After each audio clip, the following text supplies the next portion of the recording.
Last night, the Rams and Seahawks in a critical battle near the top of the NFC West at CenturyLink Field, where they would honor Paul Allen last night. Into the Ring of Honor, of course, passed away last year. Late first quarter now.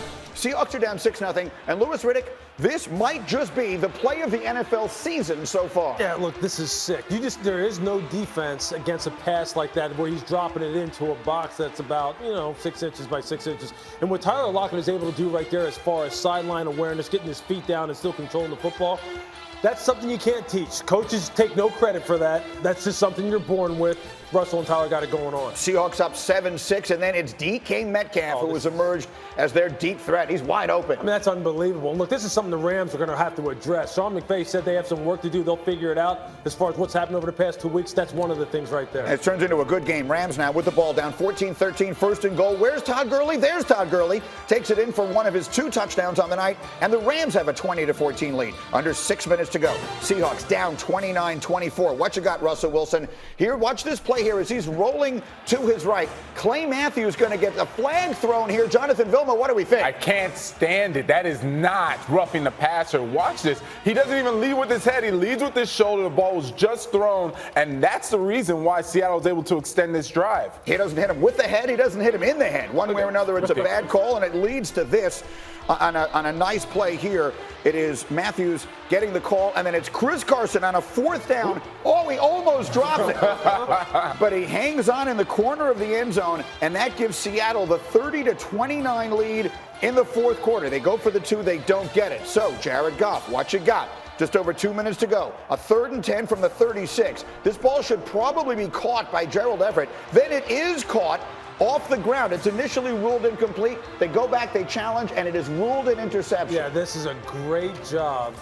Getting your hand underneath the football, tremendous concentration right here, sticking with it.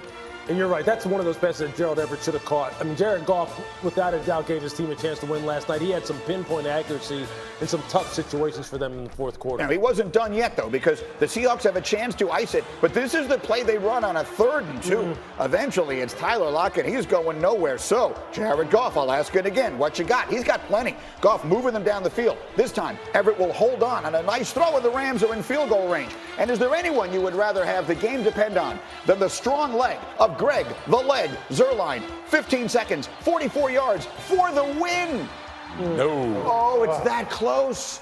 Sometimes NFL games literally come down to that. Remember this moment when the season comes to an end. If these teams are battling for the division or the playoffs, he misses by that much. And there's euphoria in Seattle. They win it by 1. I thought Russell played one of the best games I've ever seen him play. I just have never seen him have so much, speaking of magic, in him.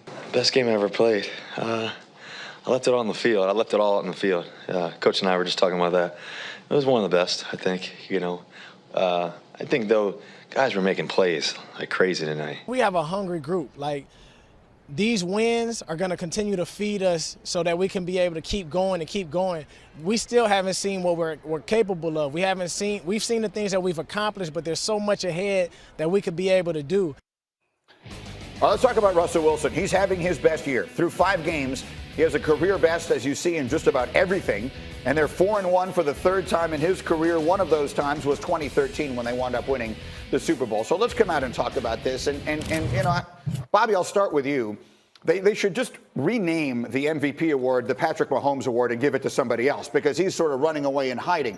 But if we were to do that, would Russell Wilson get it this year to this point? You would have to, because of what he's done. I mean, Seattle, they run the ball okay. Their offensive line isn't great. They rely on him to make plays off schedule out of the pocket. When I'm watching that tape last night, there's only 3 guys in the NFL that can run and throw deep balls that way. Pat Mahomes, Aaron Rodgers, and Russell Wilson. It does an unbelievable job putting touch on the football, keeping his eyes downfield. It's a little bit unconventional. And let's not forget how strong he is and his ability to break tackles as well, Greeny. Sanchez, I want to hear just from you, through a quarterback's eyes, what are you seeing in the way Russell Wilson is playing last night and this whole season? He's an absolute gamer. It looks like pickup basketball. I mean, some of these throws he's coming up with. One, he had a ton of time in the pocket before he throws it to Lockett in the back corner. And then he rolls out to his left. I mean, slams on the brakes, throws a ball, like you said, in a 6-inch box. This kind of stuff, the only time he stays in the pocket and stays on schedule is quick game. If it's play action, if it's drop back, He is out of there. This guy, look at how slippery he is. Like a salmon covered in Vaseline, man. I'm serious. This guy's unbelievable. I've never seen anything like it. Salmon's a good reference, and they play in Seattle, too. That's very well done. But, Lewis, let's spin it to the bad news, because we can talk all we want about how great he is throwing on the run. Part of the reason is because he's frequently running for his life. Yeah, that's been the case over the past couple of years, quite honestly. And one of the reasons why Pete Carroll wanted to get back to a more balanced offense, because he wanted to have the benefit of play action, so pass rushers would have to slow down and think just for a second, so everything didn't become off schedule like it does now. But quite honestly, improv Russ is the best Russ.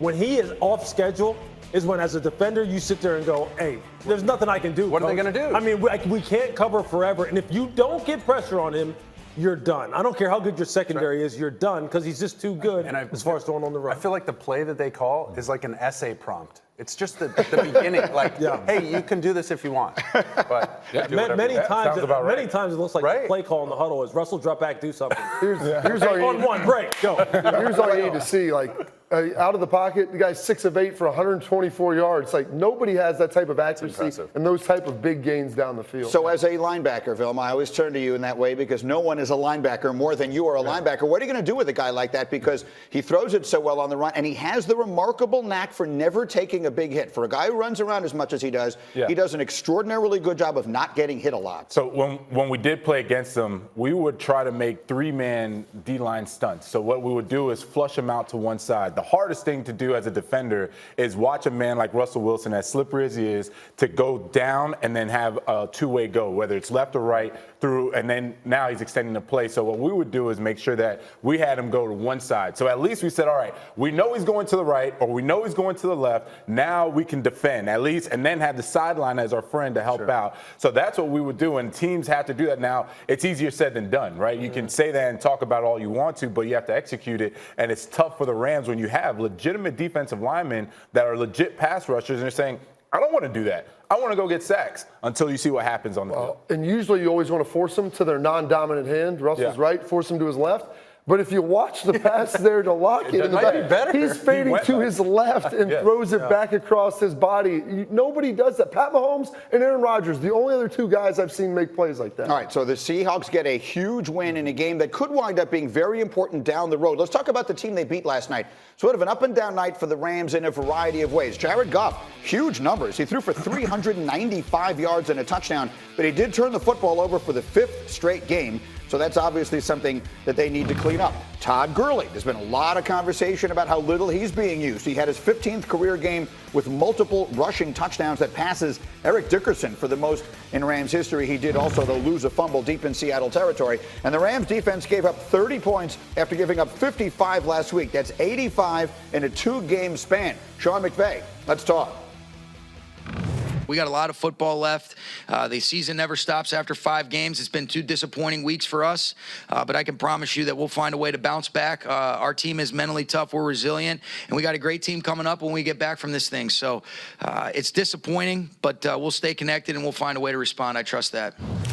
Well, one of the ways they may go about trying to respond is to run the ball. In the last 2 games, Jared Goff, that is not a misprint. It's not a typo. He has thrown 117 passes in their last 2 games, and in that span, Todd Gurley has touched the ball 30 times. I get they were getting blown out early against Tampa last week, but that wasn't the case last night, as we just showed you. I want to talk about the offense in a minute, but we'll start with the defense, Lewis. You watch the Rams, and the defense is struggling. They give up 55 to Tampa. What are we worried about here? Well, what we're worried about is the communication in the back end, first and foremost. In the secondary, these guys don't really communicate complex downfield passing combinations very well. They play a very simple scheme now. So when that happens, there really is no excuse for not really being able to game plan and scheme up some of these deep crossing patterns that they wind up getting, and or playing with better eyes when they're going up against teams that run play action pass. But something is off right now with Marcus Peters. Something is off with Aqib Talib, John Johnson, the safeties, Eric Weddle. These guys, you saw them last week against the Tampa Bay Bucks. You saw Eric Weddle getting these guys on the sideline together over and over again and trying to encourage them and implore them to play better. But if you watch that game, they were very soft in their coverage as far as not really challenging people. Last night, the communication on that 2-man route where DK Metcalf catches the long touchdown, that's a 2-man route against cover 3. And you have safeties running up into the line of scrimmage. You have Marcus Peters basically just jogging behind him like, hey, that's not my guy. It's not befitting of the kind of professionalism that these guys typically exude, especially last year at the end of the year.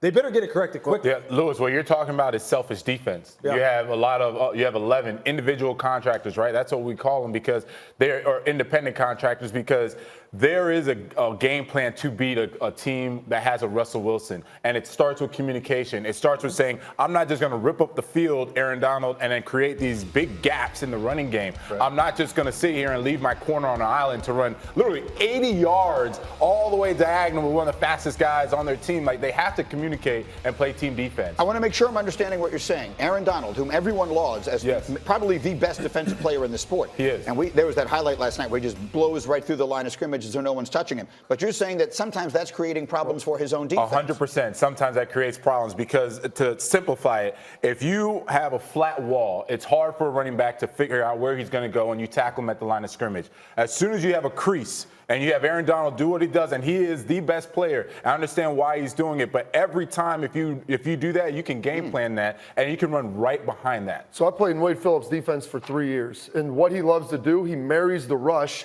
with the coverage. They play tight press coverage a lot of times. Now they're playing back because they know they can't get there, and Russell buys time, and then that elongates the coverage in the back end. They can't be as tight. They cannot be as aggressive. And Aqib Talib is not a guy that wants to be playing down the field 4 and 5 seconds into the play. All right, I have so much more on this game I want to get to, but there's a million things I need to bring you this morning. We will come back to this, but let me run the hurry up here, and let me get to Odell Beckham.